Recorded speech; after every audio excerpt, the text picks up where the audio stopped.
Previously on House of Meadow. If I hadn't seen you dragged away, then I'd probably be a boring suburban doctor. Mrs. Parisi? I'm an attorney. I work for Grubman, and Curcio. Go find out what it is that you want to do with your life, Meadow. But you can't do it here.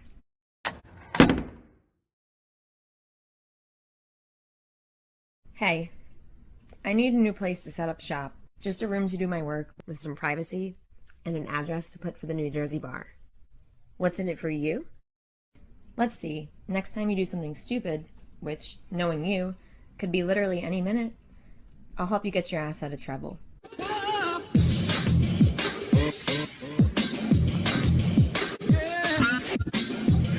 Welcome back. How are you feeling? Fine. Back at work? The doctor asks, "Oh, you've opened up your own office already?" Well, it's more like a shared workspace. So, have you started working on any new cases yet? Theft, actually. My brother AJ found this chair online on Facebook Marketplace that he wanted to buy. But when he sent the guy the money on Zelle for the chair, he realized he'd accidentally sent it to the wrong number. Oh, fuck me! So he called the number right away. And guess what happened when AJ called? The guy hung up and blocked his number. The doctor asks, "So, what happened next?" They asked me for help.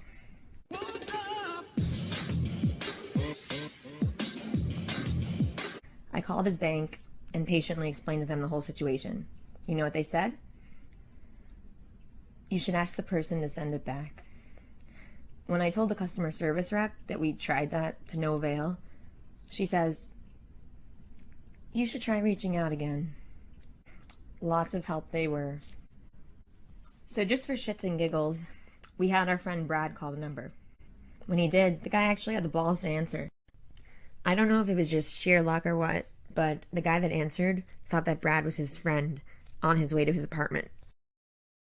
"Yo, bro, where are you? You downstairs?" When I saw that Brad was about to respond, I quickly grabbed his phone. "Wait, you need to figure out where he is. Ask him to remind you which street his building's on or something, but do it in a way that doesn't make it obvious that you're a random stranger." "Hey, bro, my GPS is frozen or some shit. What street is your building on again?" Bingo. So then Brad went to this guy's place? Oh, no, not him. He had to work. We had another mutual friend stop by. How did it all end?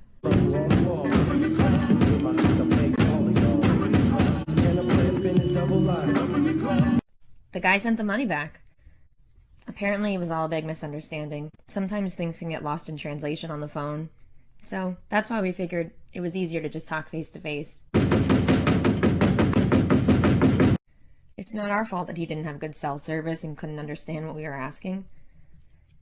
We actually were nice. We went to him. We should have made him come to us.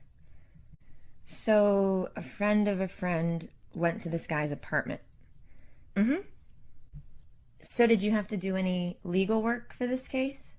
Well, the bank had suggested that we file a police report. But this took care of it much quicker, don't you think? This conversation with the doctor brought me back to one I'd had many years ago with an ex-boyfriend. But the truth is, they bring certain modes of conflict resolution from all the way back in the old country. From the poverty of the Mezzogiorno, where all higher authority was corrupt.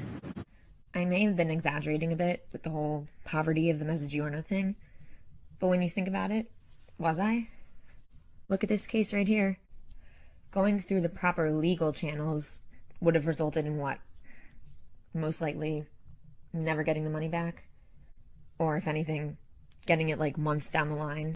I remember the first time I went through the legal channels. We're shocked to hear of charges brought against Donald Hauser, coach of the Verbum Day high school girls soccer team.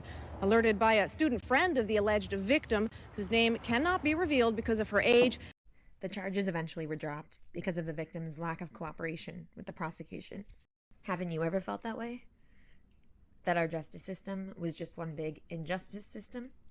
What I didn't know at the time was just how much my doctor knew about the holes in the justice system. Why not? What's going on? Well, why? I mean, that's absurd. That's ridiculous. Richard, what happened? You just let him go? Are you fucking crazy? But most therapists don't tell their patients about their most traumatic memories, and ethically and legally, they can't tell their current patients about former patients they've treated. But you know what they say? Nothing gets by you. So we'll see.